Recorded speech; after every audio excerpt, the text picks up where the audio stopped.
Students, तो आज हम ग्रेविटेशन टॉपिक इसके बारे में स्टडी करेंगे। तो शाउ स्क्रीनिंग टेस्ट को ये ग्रेविटेशन किस तरह से आपको पूछा जाएगा, इससे रिलेटेड पहले थोड़ा सा चैप्टर को हम समराइज करते हैं।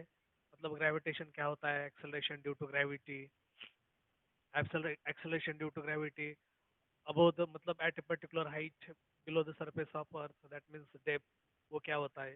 फिर relation in between g and G, तो स्मॉल जी और कैपिटल जी। स्मॉल जी ये जो होता है acceleration due to gravity, capital G ये मतलब ग्रेविटेशनल कांस्टेंट ये होता है।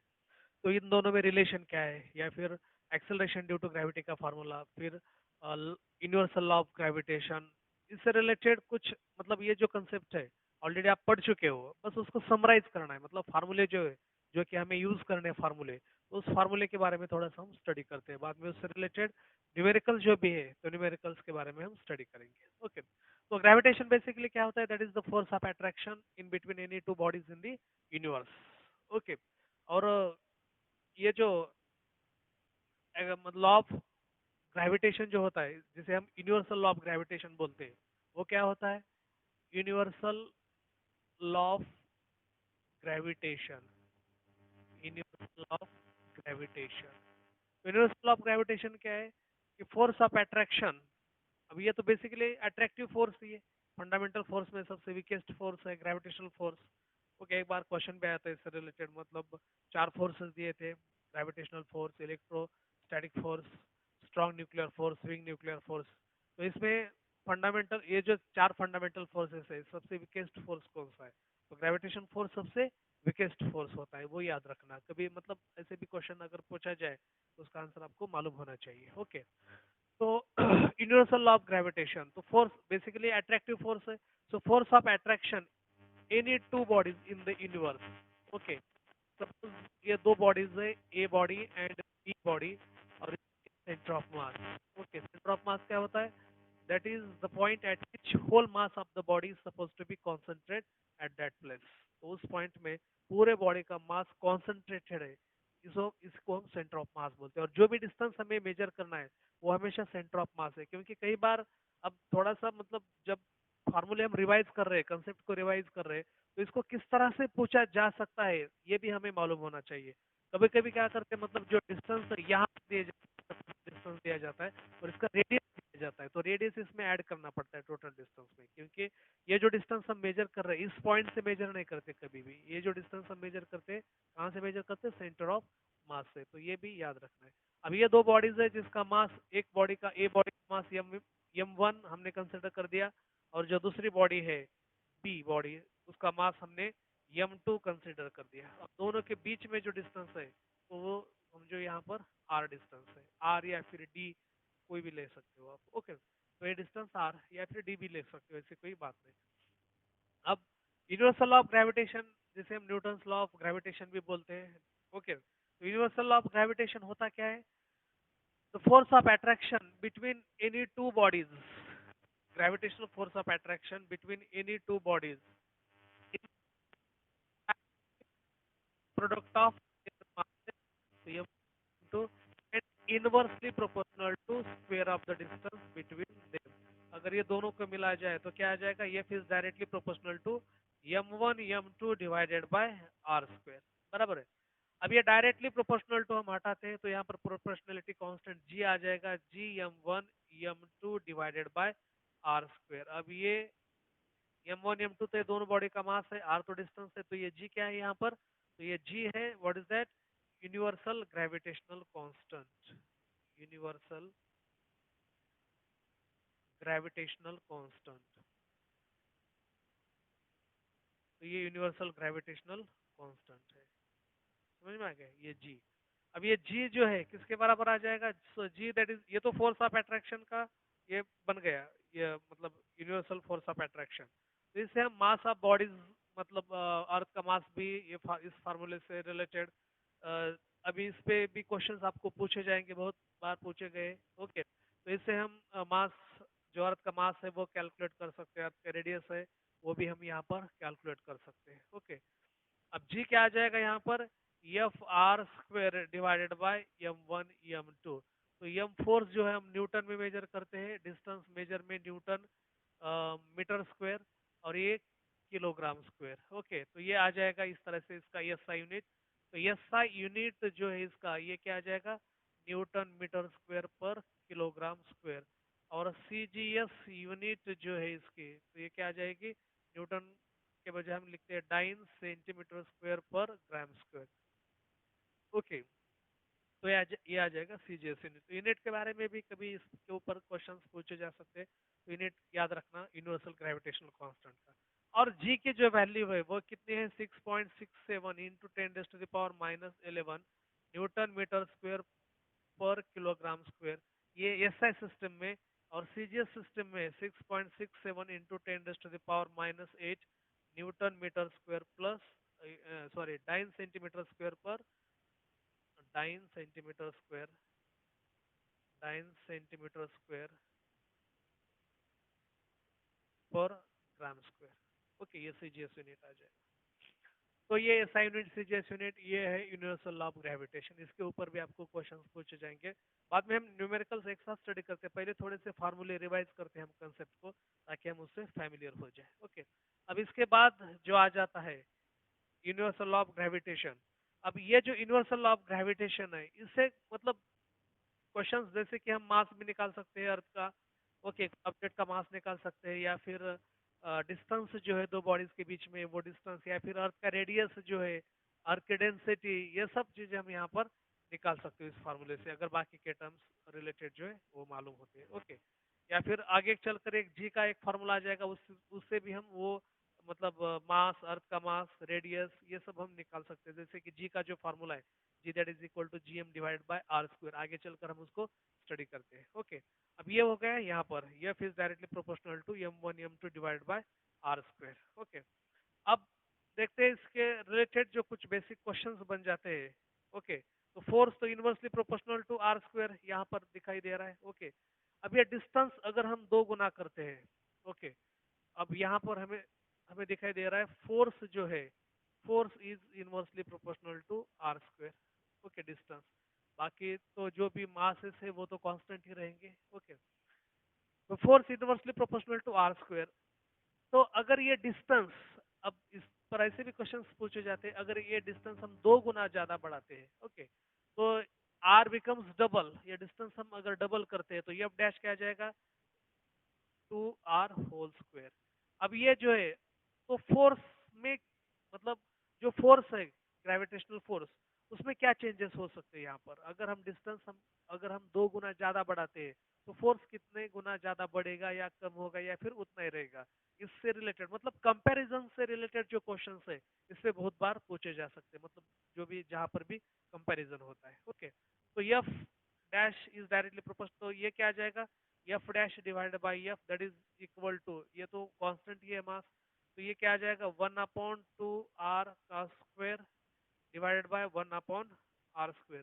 तो आर स्क्वायर ऊपर चला जाएगा, तो ये क्या आ जाएगा F dash that is equal to, ये आ जाएगा यहाँ पर, अगर ये हम क्या कर रहे हैं यहाँ पर इनवर्सली प्रोपोर्शनल टू आर है, तो हमें फोर्स कम ही होना चाहिए, क्योंकि हम डिस्टेंस हम बढ़ा रहे हैं, डिस्टेंस बढ़ा रहे तो ग्रेविटेशनल फोर्स यहाँ पर कम ही होना चाहिए। ओके, तो ये आर स्क्वायर ऊपर चला जाएगा और नीचे आ जाएगा 4r स्क्वायर। तो एफ डैश जो है ये वो क्या आ जाएगा, F dash divided by F की बात चल रही है, तो F dash divided by F that is equal to 1/4। तो यहाँ पर एफ डैश कितना आ जाएगा, F dash that is equal to f/4। तो पहले जो भी मतलब जब डिस्टेंस r था तो ग्रेविटेशनल फोर्स कितना था, f।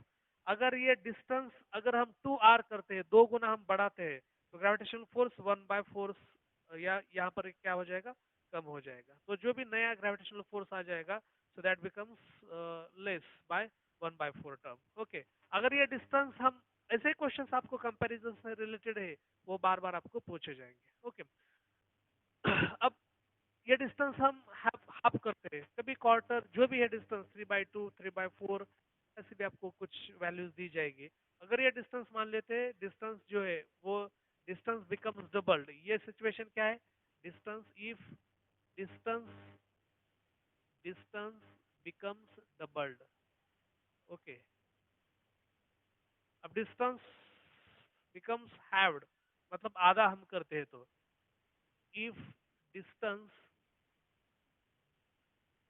बिकम्स हैव्ड, अगर हम उसको आधा करते हैं तो क्या?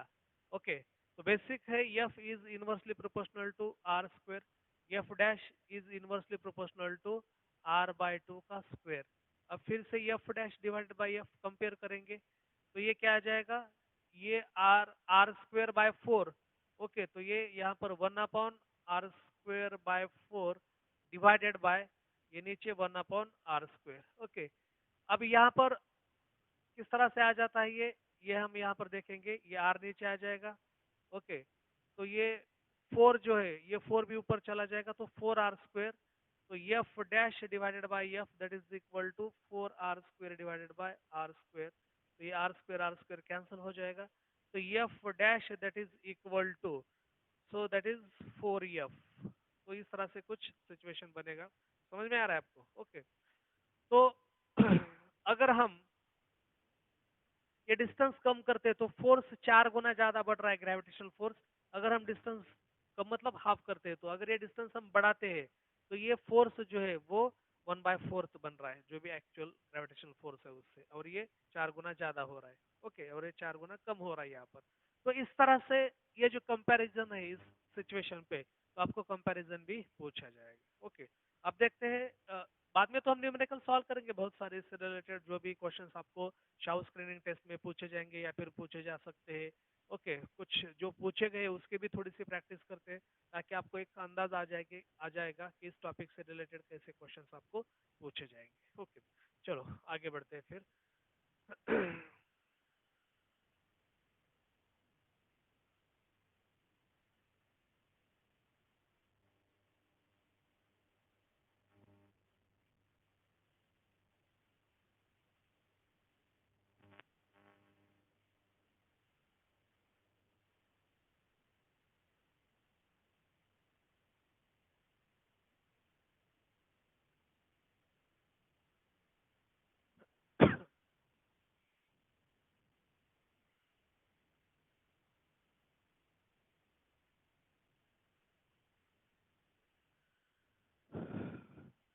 Relation between g and G, या फिर acceleration due to gravity.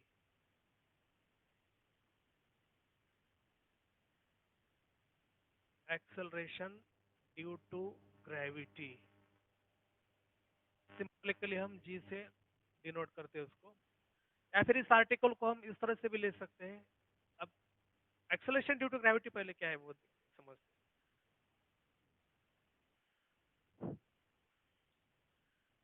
Acceleration due to gravity, तो ये जो वर्ड है इसमें ही इसका डेफिनेशन है। ग्रेविटी की वजह से जो भी एक्सेलरेशन बॉडी में प्रोड्यूस हो रहा है उसी को हम एक्सेलरेशन ड्यू टू ग्रेविटी बोलते हैं। जैसे कोई एक ऑब्जेक्ट है, यहाँ से हमने फ्रीली फॉल कर दिया, नीचे आ रहा है, तो इसका एक्सेलरेशन, अब यहाँ तो वेलोसिटी 0 थी, जैसे जैसे यहाँ पर उसको हमने छोड़ दिया तो वेलोसिटी बढ़ रही है, तो वहाँ पर एक्सेलरेशन प्रोड्यूस हो रहा है। तो ये जो एक्सेलरेशन विद रेस्पेक्ट टू, मतलब जो वेलोसिटी बढ़ रही है with respect to time, that means यहाँ पर जो एक्सेलरेशन प्रोड्यूस हो रहा है किसकी वजह से हो रहा है? Because of gravity, under the influence of gravity. अब ये ग्रेविटी क्या होता है? So that is nothing but the force of attraction in between earth and any body on the surface of earth or near to the surface of earth। इसमें जो भी force रहेगा उसको हम ग्रेविटी बोलते हैं। ओके, ग्रेविटी और gravitation में ये डिफरेंस है। ओके, तो ग्रेविटी क्या होता है? That is the force in between, or this force is attractive force, that is the attractive force in between earth and any body on the surface of earth or near to the surface of earth, so that is called as gravity। Okay, अब acceleration produced in the body under the, when body falls freely under the influence of gravity। Okay, so that is called as acceleration due to gravity, उसी को हम क्या बोलते हैं? acceleration due to gravity। अब एक से बॉडी हमने छोड़ दिया तो ये एक्सेलरेशन प्रोड्यूस हो रहा है किसकी वजह से? ग्रेविटी की वजह से। अब रिलेशन जो है जी और जी में क्या रिलेशन है? Relation in between small g and capital G, small g और कैपिटल जी के बीच में रिलेशन क्या है? कैपिटल जी क्या होता है?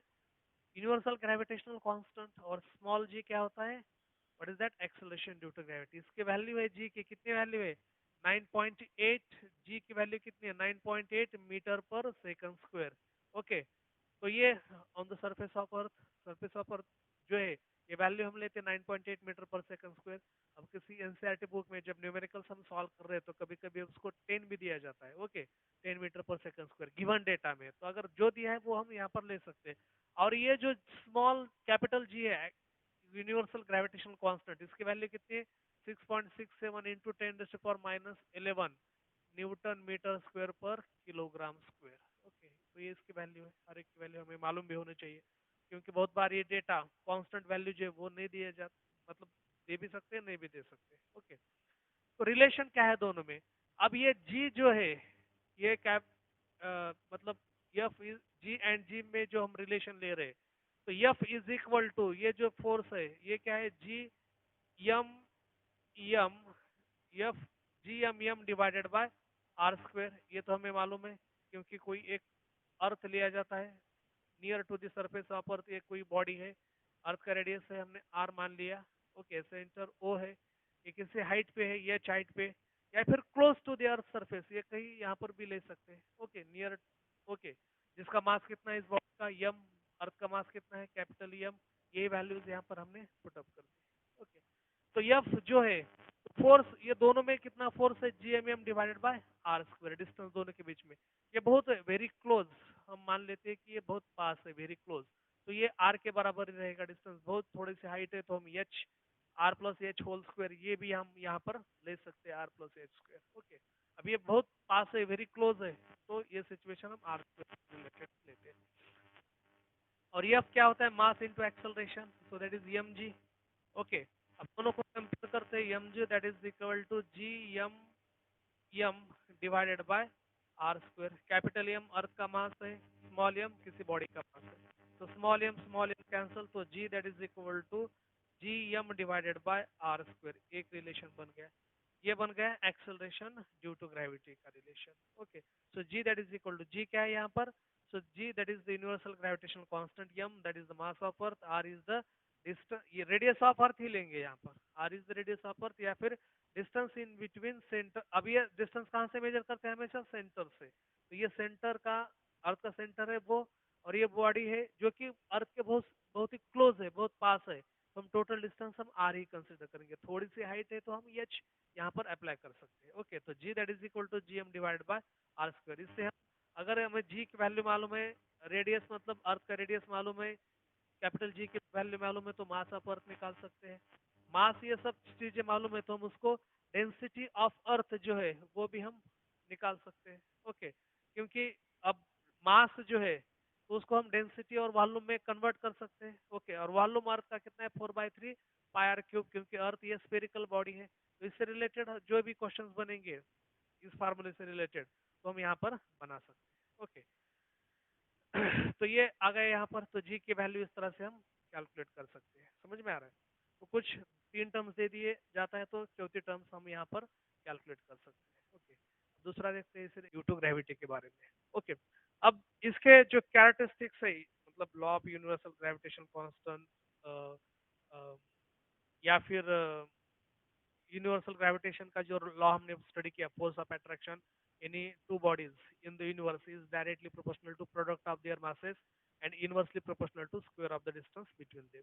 इसके एप्लीकेशंस भी है कुछ जनरल थ्योरेटिकल एप्लीकेशन, जैसे solar system, existence of solar system है, मतलब जो हर एक प्लैनेट सन के अराउंड मूव करता है पर्टिकुलर ऑर्बिट में। ओके, तो वो क्यों करता है? तो यही लॉ की वजह से करता है। ओके, दूसरा रिवर का फ्लो है, स्नोफॉल है, या फिर जो भी एटमॉस्फेयर है अर्थ को होल्ड कर रहा है, मतलब अर्थ उसको क्या कर रहा है? होल्ड कर रहा है एटमॉस्फेयर को, वो भी एक फोर्स ऑफ अट्रैक्शन ही है दोनों के बीच में। या फिर टाइड्स जो फॉर्म होते हैं ओशंस में, ओके, तो वो भी मून और जो अर्थ है उसका, दोनों के बीच में जो भी ग्रेविटेशनल फोर्स है उसके वजह से ये फॉर्म हो जाता है। तो बहुत सारे एप्लीकेशन है रिवर का इसी एक पर्टिकुलर डायरेक्शन में फ्लो होना। ओके, या फिर स्नोफॉल, रेनफॉल, ये जो अर्थ पे आ रहे हैं वो क्यों आ रहे हैं? तो इसी लॉ की वजह से आ रहे हैं, law of universal gravitational constant. तो इसके बेसिक एप्लीकेशंस भी है, जस्ट आप, हम उसको रिवाइज करें, ज्यादा डिटेल में हम नहीं जाएंगे इस टॉपिक से रिलेटेड, क्योंकि हमें ज्यादा तो न्यूमेरिकल्स पे ध्यान देना है। बस कुछ कंसेप्ट जो है, जो फार्मूले बन रहे हैं तो उसको हम थोड़े फैमिलियर करके और फिर उससे रिलेटेड कुछ न्यूमेरिकल्स हम यहाँ पर लेते हैं। ओके, अब ये बन गया gravitation, what is that, relation in between g and G, तो दोनों के बीच में इस तरह से ये रिलेशन रहेगा। Okay,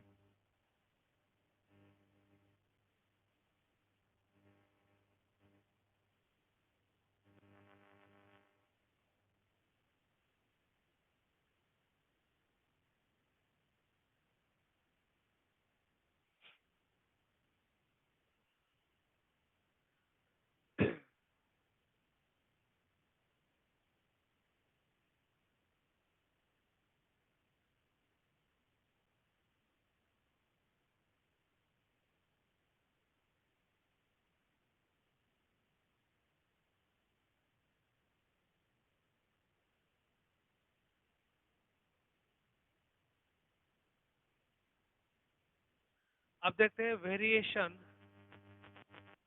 variation due of G. Okay, तो एक्सेलरेशन ड्यू टू ग्रेविटी जो है, तो अगर हम अब अर्थ के सरफेस पे तो हमने देख लिया 9.8 मीटर पर सेकंड है। क्या ये किसी और चीज के साथ रिलेट करती है? जैसे कि अर्थ का पर्टिकुलर शेप है, अब तो हम स्पेरिकुलर बॉडी ऐसा हम कंसिडर करते हैं, लेकिन एक्चुअली अगर अर्थ देखा जाए, ओके, तो ये किस तरह से है? इस तरह से, ये कुछ से अर्थ का शेप है पर्टिकुलर। ओके, तो ये यहाँ पर दबी है और यहाँ पर इस तरह से बजिंग आउट बोलते हैं उसको। ओके, तो ये जो अंडा शेप है, हम तो लेते हैं स्पेरिकुलर बॉडी, लेकिन एक्चुअली ये इस तरह से पर्टिकुलर अर्थ का शेप बनता है। ये हो गया। अब देखो यहाँ पर ये पोल है और यहाँ पर है इक्वेटर, इक्वेटर। ओके, तो variation in the value of G with, हम किस पे ले रहे हैं? With the shape of earth. Variation in the value of G with the shape of earth, shape of earth. तो अर्थ का जो पर्टिकुलर शेप है उससे वेरिएशन होता है क्या, पहले हम देखेंगे। अगर होता है तो कहाँ पर ज्यादा और कहाँ पर कम है? तो ये इक्वेटर है और ये जो पोर्शन है यहाँ पर, ये रेडियस रहेगा यहाँ पर, इक्वेटर का रेडियस, और ये पोल का रेडियस, इस तरह से। ओके, अब जी का रिलेशन हमने देखा था अभी, g that is equal to G M divided by are square. तो आर को इनवर्सली प्रोपोर्शनल है, एम तो मास ऑफ अर्थ, ये तो कांस्टेंट ही रहेगा। जी यूनिवर्सल ग्रेविटेशनल कांस्टेंट है, ये भी कांस्टेंट ही रहेगा। So g is inversely proportional to are square, g है inversely proportional to are square. Okay, तो यहाँ पर बन जाएगा जी इक्वेटर पे जो है वो कितना है? So it is inversely proportional to, ये रिलेशन बनेगा, और ये जी पी जो है इनवर्सली प्रोपोर्शनल टू, ये रिलेशन कुछ इस तरह से बनेगा। अब यहाँ पर हम देखेंगे कि इक्वेटर पे एक्सेलरेशन ड्यू टू ग्रेविटी ज्यादा है या फिर पोल्स पे gravitation, acceleration due to gravitation ज्यादा है। तो इससे रिलेटेड भी क्वेश्चंस आपको पूछे जाएंगे, हर एक कंसेप्ट पे हमें आगे चलकर क्वेश्चंस लेना है। Okay, so GP is that inversely proportional to are square P, मतलब रेडियस जो है उसको इनवर्सली प्रोपोर्शनल है। अब इस तरह से अगर देखा जाए तो रेडियस यहाँ पर देखो, यहाँ पर रेडियस कैसा है? कम है, और यहाँ पर ज्यादा है। अगर ज्यादा रेडियस है तो एक्सेलरेशन ड्यू टू ग्रेविटी कम रहेगा, अगर कम रेडियस है तो एक्सेलरेशन ड्यू टू ग्रेविटी ज्यादा रहेगा, इनवर्सली प्रोपोर्शनल है। तो इससे हम ये बना सकते हैं G P is greater than G, that means acceleration due to gravity at pole is always greater than acceleration due to gravity at equator of earth. Okay, तो ये एक रिलेशन याद रखना, बाद में इस रिलेटेड से भी कुछ क्वेश्चंस बनेंगे। ओके, कुछ मैथमेटिकल रिलेटेड रहेंगे, मैथमेटिक्स जिसमें आपको न्यूमेरिकल सॉल्व करने हैं। कुछ थ्योरेटिकल बेस रहेंगे क्वेश्चंस, मतलब थ्योरी से रिलेटेड एमसीक्यूज ही रहेंगे, मल्टीपल चॉइस क्वेश्चंस, बट कुछ थ्योरेटिकल ऑप्शंस रहेंगे उसके, थ्योरी बेस्ड ऑप्शंस। तो यहाँ पर ये सारे कंसेप्ट बहुत काम आ जाते हैं, तो ये कंसेप्ट को भी थोड़ा सा रिवाइज करना। ओके, तो ये बन गया ये। अब variation in the value of G with altitude या फिर हाइट, विथ अल्टीट्यूड,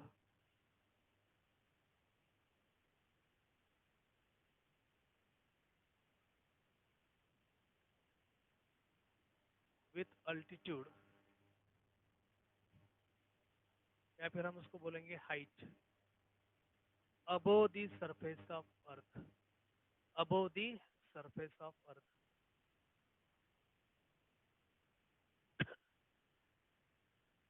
तो एट ए हाइट एच, तो ये किस तरह से इक्वेशन बन जाएगा ये हम देखते हैं। तो ये जो जी एच है, अब पूरा डेरिवेशन हम सॉल्व नहीं करेंगे, तो जी H that is equal to g मतलब at height h acceleration due to gravity एक हाइट पे कितनी रहेगी, तो जी H that is equal to ji in bracket r divided by are plus H whole square. तो ये जो रिलेशन है, ये रिलेशन याद रखना, r divided by are plus H whole square. Okay, या फिर इसको हम आगे चलकर बायनोमियल थ्योरम से अगर सॉल्व करते हैं, तो जी H that is equal to ji in bracket 1 - 2 H divided by R. तो इस तरह से भी हम उसको सॉल्व कर सकते हैं, 1 - 2 H divided by R. Okay, तो ये भी एक रिलेशन है बायनोमियल, इसको ही हम बायनोमियल थ्योरम से आगे चलकर उसको सॉल्व कर सकते हैं। तो ये भी acceleration due variation in the value of G, acceleration due to gravity above the surface of earth. तो ये जो है हमेशा, अब ये 1 से कुछ वैल्यू घट रही है, 1 से वैल्यू क्या हो रही है, कम हो रही है। तो ये जो एक्सेलरेशन ड्यू टू ग्रेविटी है, जैसे कि हम अर्थ के सरफेस के ऊपर चले जाते हैं, तो धीरे धीरे एक्सेलरेशन ड्यू टू ग्रेविटी कम होता जाएगा। ओके, और कितना कम कम होगा, तो जी एच, ये जी एच क्या है, acceleration due to gravity at a particular height. So gs that is equal to g क्या है, acceleration due to gravity on the surface of earth. ये दोनों में कंपैरिजन है, इसको हम ऐसे भी लिख सकते हैं, gh divided by g that is equal to 1 - 2h divided by r, 1 - 2h divided by r। Okay, तो ये इस तरह से आ जाएगा एक रिलेशन। तो ये कम हो रहा है, डिक्रीज हो रहा है, जैसे हम ऊपर चले जाते हैं तो एक्सेलरेशन ड्यू टू ग्रेविटी क्या हो जाता है, डिक्रीज हो जाता है। इसके बाद देखते हैं variation in the value of g, in the value of g with variation in the value of g with depth, with depth। ओके, ब्रैकेट में हम d लिखते हैं, below the surface of earth, below the surface of earth, surface of earth. तो ये acceleration due to gravity below the surface of earth क्या आ जाएगा, G D that is equal to ji in bracket 1 - d divided by R. तो यहाँ पर भी 1 से वैल्यू घट रही है, तो इसका मतलब क्या है, एक्सेलरेशन ड्यू टू ग्रेविटी जैसे हम अर्थ के सरफेस के अंदर चले जाते हैं, ओके, तो धीरे धीरे उसकी वैल्यू क्या हो जाती है, कम हो जाती है। तो यहाँ पर एक्सेलरेशन ड्यू टू ग्रेविटी, हम ऊपर जा रहे हैं तो भी डिक्रीज हो रही है अबोव द सरफेस ऑफ अर्थ, या फिर अगर हम नीचे जा रहे हैं below the surface of earth, तो भी एक्सेलरेशन ड्यू टू ग्रेविटी की वैल्यू यहाँ पर क्या हो रही है, डिक्रीज हो रही है। तो ये समझ में आ गया आपको, जी डी और जी एच, ये दो रिलेशन अबोव द और below the surface of earth. अब जैसे सेंटर पे जाते हैं, एट सेंटर, अगर हम सेंटर पे चले जाते हैं, तो जीडी जो है acceleration due to gravity, okay, तो एट डेप्थ, अब ये सेंटर पे हम जाएंगे तो एक्सेलरेशन ड्यू टू ग्रेविटी क्या आ जाएगा, अब ये डी जो है आर के बराबर आ जाएगा, तो जी इन ब्रैकेट 1 - r/r, तो ये क्या आ जाएगा, G D that is equal to 0। तो at centre acceleration due to gravity कितना होता है, 0 at the centre of earth. अब देखो ध्यान से देखा जाए, क्योंकि ये जो फार्मूले, इससे रिलेटेड बहुत सारे क्वेश्चंस आपको पूछे जा सकते हैं। ओके, अब ध्यान से देखा जाए तो हम अर्थ के सरफेस के ऊपर चले जा रहे हैं, तो भी acceleration due to gravity decrease हो रही है, और अर्थ सरफेस के नीचे जा रहे हैं तो भी acceleration due to gravity decrease हो रही है। तो ऊपर जाने में डिक्रीज का रेट ज्यादा रहेगा, या फिर नीचे जाने में डिक्रीज का रेट ज्यादा रहेगा, ये हमें देखना है। तो यहाँ पर ऊपर जाने में डिक्रीजिंग का रेट ये क्या है, ज्यादा है। मतलब अगर 2 किलोमीटर हम ऊपर चले जाते हैं, 2 किलोमीटर नीचे जाते हैं, तो एक्सेलरेशन ड्यू टू ग्रेविटी ये तो डिक्रीज हो गई, पक्का है। तो किसमें ज्यादा डिक्रीज हो जाएगी, ऊपर जाने में या नीचे जाने में, 2 2 किलोमीटर अगर हम डिस्टेंस लेते हैं, या 4 4 किलोमीटर जो भी है, फिक्स इक्वल डिस्टेंस लेते हैं, तो ऊपर जाने में ज्यादा डिक्रीज हो जाएगा, क्योंकि ये फार्मूला क्या है, 1 - 2h/r, और ये क्या है, 1 - d/r। तो यहाँ पर 1 से ज्यादा क्वांटिटी डिक्रीज हो रही है, ज्यादा क्वांटिटी घट रही है, और 1 से ये कम क्वांटिटी घट रही है। तो यहाँ पर ज्यादा क्वांटिटी घट रही है, तो यहाँ पर रेट भी, डिक्रीजिंग का रेट कैसा रहेगा, ज्यादा रहेगा। समझ में आ रहा है। तो इस तरह से ये क्वेश्चन है, इससे रिलेटेड हम कुछ न्यूमेरिकल्स, अब जो भी कंसेप्ट हमने यहाँ तक अब तक पढ़ा है, तो इससे रिलेटेड हम कुछ न्यूमेरिकल्स लेते हैं। ओके, तो कुछ न्यूमेरिकल्स की प्रैक्टिस करते हैं यहाँ पर।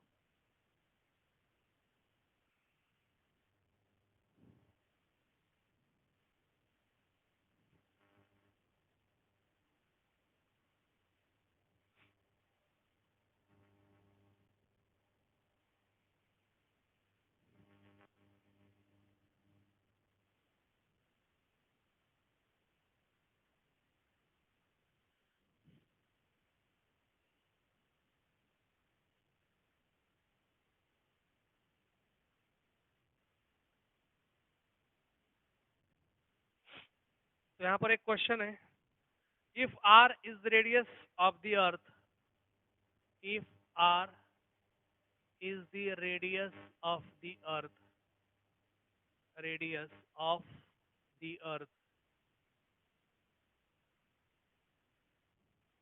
The height at which the height at which the height at which the weight of a body becomes the weight of the body becomes of the body becomes 1 by 4th 1 by 4 its weight its weight on the surface of the earth on the surface of the earth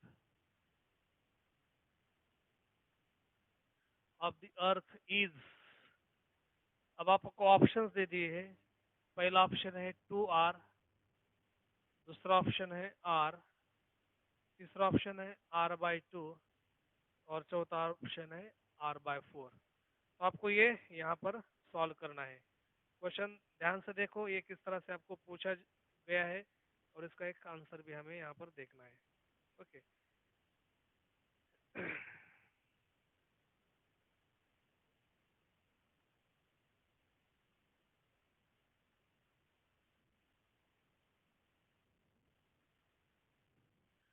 अब r is the radius of earth दे दिया है। Height at which the weight of the body becomes 1/4 its weight on the surface of the earth. Okay तो ये हमें देखना है यहाँ पर।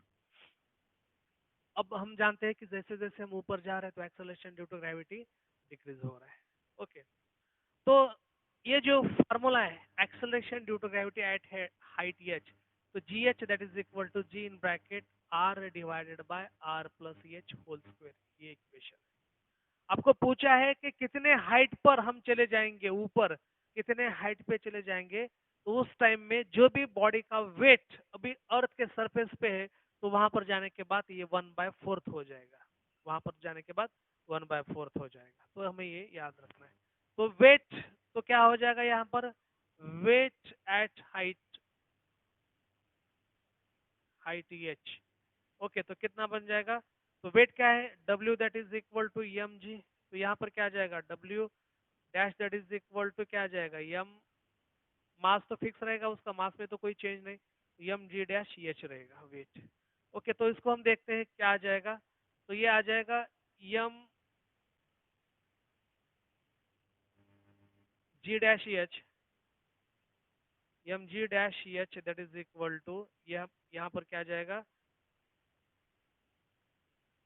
जी डैश, यहाँ पर भी हम लेते हैं ना एम जी दोनों साइड्स पे, तो ये एम जी। ओके स्मॉल एम लेते, अगर स्मॉल एम लिया है तो स्मॉल एम भी लेंगे ऊपर। तो M G R divided by are plus H whole, weight के फॉर्म में हम लिख रहे हैं उसको। अब आपको हाइट पे जाने के बाद वेट 1/4 ऑफ एम जी दे दिया है, 1/4 ऑफ एम जी। ओके तो ये इस तरह से है। और ये भी यहाँ पर क्या है M G R divided by are plus H whole square. तो एम जी कैंसिल हो गया। तो यहाँ पर क्या आ जाएगा 1/4 that is equal to R divided by are plus H whole square, taking square root on both side, तो दोनों साइड से स्क्वायर रूट लेते हैं। ओके तो क्या आ जाएगा half that is equal to R divided by what is that R plus H. तो ये आर प्लस एच इधर और यहाँ पर 2r, तो h that is equal to 2r minus r, तो h that is equal to r. तो हम कहाँ पर जाएंगे ऑन द, क्या पूछा है if R is radius of earth the height at which, तो हाइट कितना है रेडियस के बराबर, मतलब अर्थ का जो भी रेडियस है उसके हाइट के बराबर। रेडियस कितना रहता है अर्थ का 6400 ओके किलोमीटर, 6400 किलोमीटर ये रेडियस है अर्थ का। तो इतने ऊपर अगर हम चले जाते हैं तो जो भी एक्चुअल वेट है सरफेस पे उससे वो 4 गुना कम हो जाएगा, 1/4 हो जाएगा। Okay H is equal to R है, तो ऑप्शन कौन सा आ गया अपना, B option is the correct option. समझ में आ रहा है। तो इस तरह से आपको ये जो क्वेश्चन है इसके आंसर आप सॉल्व कर सकते हैं। ओके तो W dash M G dash नहीं लिखा तो भी चलता है यहाँ पर, W dash that is equal to M G H height पे तो ये जी डैश की जरूरत भी नहीं ना, मतलब जी एच हमने ऐसा मेंशन भी किया है यहाँ पर, तो ये इसकी जरूरत भी नहीं, तो इस तरह से सीधा आप लिख सकते हो, ऐसी कोई बात नहीं। ओके चलो नेक्स्ट, और बहुत सारे क्वेश्चन सब लेने हैं, मतलब अगला लेक्चर जो हो जाएगा, तो अभी जो अब तक हमने जो कंसेप्ट स्टडी किए हैं, ओके, अभी आज के लेक्चर पे, तो उस कंसेप्ट पे अगले लेक्चर पे पूरे न्यूमेरिकल्स भी हो जाएंगे। ओके, और कुछ न्यूमेरिकल्स भी हम यहाँ पर लेंगे।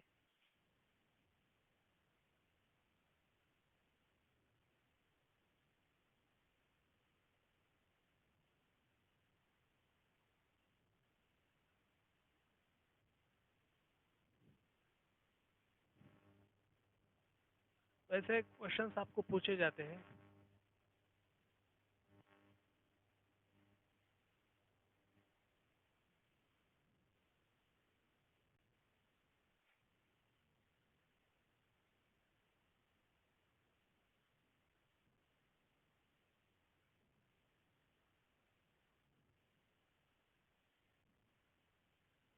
ऐसा एक छोटा सा सवाल लेते हैं, जो कि मतलब इस तरह के क्वेश्चंस आपको पूछे जाएंगे शाउ स्क्रीनिंग टेस्ट में। GE and GP denotes denotes the acceleration due to gravity, the acceleration due to gravity, acceleration due to gravity on the surface of the earth, on the surface of the earth, surface of the earth, surface of the earth, and another planets, and another planets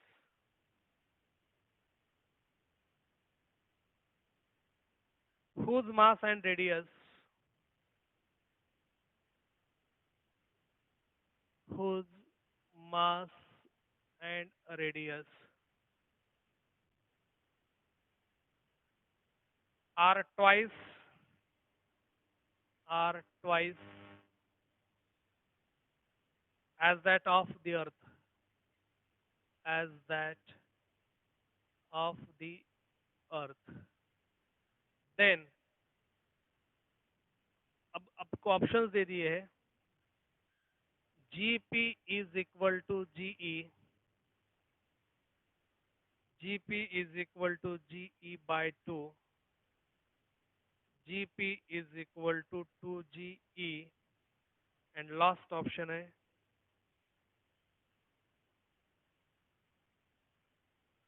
GP is equal to ge by 4। Okay तो आपको इस तरह से एक question दिया है, G and GP denotes the acceleration due to gravity on the surface of the earth and another planets whose mass and radius are twice as that of the earth, then तो ऐसे comparison के question जो है, अभी जो concept है इसके ऊपर ज्यादातर कंपैरिजन से रिलेटेड ही क्वेश्चंस पूछे जाएंगे। बाद में तो आपको मतलब फ्री फॉल वाले कंसेप्ट भी स्टडी करने हैं, जैसे कि बॉडी को अपवर्ड डायरेक्शन में थ्रो कर दिया, डाउनवर्ड डायरेक्शन में थ्रो कर दिया, तो फ्री फॉल के मतलब जो काइनेमेटिकल इक्वेशंस है उससे रिलेटेड भी बहुत सारे क्वेश्चंस हमें स्टडी करने हैं। और यहाँ पर मून पे कितना वेट रहेगा, अर्थ पे इतना वेट है तो मून पे कितना वेट होगा, तो दोनों का रिलेशन जो भी है उससे रिलेटेड क्वेश्चन, बहुत सारे क्वेश्चन हमें आगे चलकर लेने हैं हर एक कंसेप्ट पे। ओके तो हमारे पास g का रिलेशन है, g that is equal to G M divided by are square, where g is acceleration, what is that, small g is acceleration due to gravity, capital G is universal gravitational constant. अब g e जो है ये क्या आ जाएगा, acceleration due to gravity on earth, so g क्या आ जाएगा, G M e divided by are square e, और जी पी क्या आ जाएगा, G M P divided by are square P. अब आपको पूछा है अनदर प्लैनेट, ये कोई प्लैनेट है और ये अर्थ का है, whose mass and radius R twice, तो मास भी 2 गुना कर दिया और रेडियस भी 2 गुना कर दिया, तो ये जो रिलेशन आ जाएगा acceleration due to gravity in between earth and कोई एक प्लैनेट, तो ये किसको मैच करता है, ये यहाँ पर देखना, जैसे मैंने पहले बोल दिया था कंपैरिजन पे क्वेश्चन ज्यादा आएंगे। ओके, तो अब यहाँ पर देखो g p that is equal to g, तो मास दो गुना कर दिया, तो 2 × यहाँ पर क्या आ जाएगा, मास ऑफ अर्थ। किससे दो गुना है, अर्थ के मास से दो गुना है, डिवाइडेड बाय ये क्या आ जाएगा, 2r²। टू क्या आ जाएगा, ये r² है, तो ये रेडियस भी दो गुना कर दिया, तो ये क्या आ जाएगा, rp का स्क्वायर होल स्क्वायर कर दिया इस तरह से। तो ये देखो यहाँ पर किस तरह से आ जाएगा, GP that is equal to, ये पी ठीक से लिखते हैं यहाँ पर। ओके, तो GP that is equal to, that means acceleration due to gravity किसी प्लैनेट पे, so GP that is equal to, ये क्या आ रहा है, 2 g m e ऊपर, और नीचे क्या आ रहा है, 4। अब ये आर ई आ जाएगा ना, मतलब अर्थ, मतलब रेडियस, अर्थ का जो भी रेडियस है उसके दो गुना है, तो ये क्या आ जाएगा, 4r²e, 4r²e। अब देखो GME डिवाइडेड बाय r²e क्या होता है, GE होता है। ओके, और ये 2 से ये घट गया, ये आ जाएगा, तो GP that is equal to G, ये half into GME divided by r²e, और GME डिवाइडेड बाय r²e यहाँ पर क्या है, so that is GE। So I can write here GP that is equal to GE, ये GE आ जाएगा divided by 2, तो ये रिलेशन इस तरह से आ जाएगा, तो किसको मैच करता है यहाँ पर, बी ऑप्शन को। तो GP that is equal to GE divided by 2, तो GE डिवाइडेड बाय 2, इस तरह से जो कंपैरिजन से रिलेटेड क्वेश्चंस है वो आपको चाउ स्क्रीनिंग टेस्ट में पूछे जाएंगे। तो नेक्स्ट लेक्चर में हम ऐसे क्वेश्चंस जो है वो देख लेते हैं, बहुत सारे क्वेश्चंस जो कि आज के कंसेप्ट बहुत ज़्यादा हो गए, क्योंकि ये कंसेप्ट भी लेना बहुत ज़रूरी था, क्योंकि इसी के ऊपर क्वेश्चंस आपको पूछे जाते हैं। तो नेक्स्ट लेक्चर में जो आज के कंसेप्ट हो गए उसके ऊपर हम कंटिन्यू करते हैं न्यूमेरिकल्स को।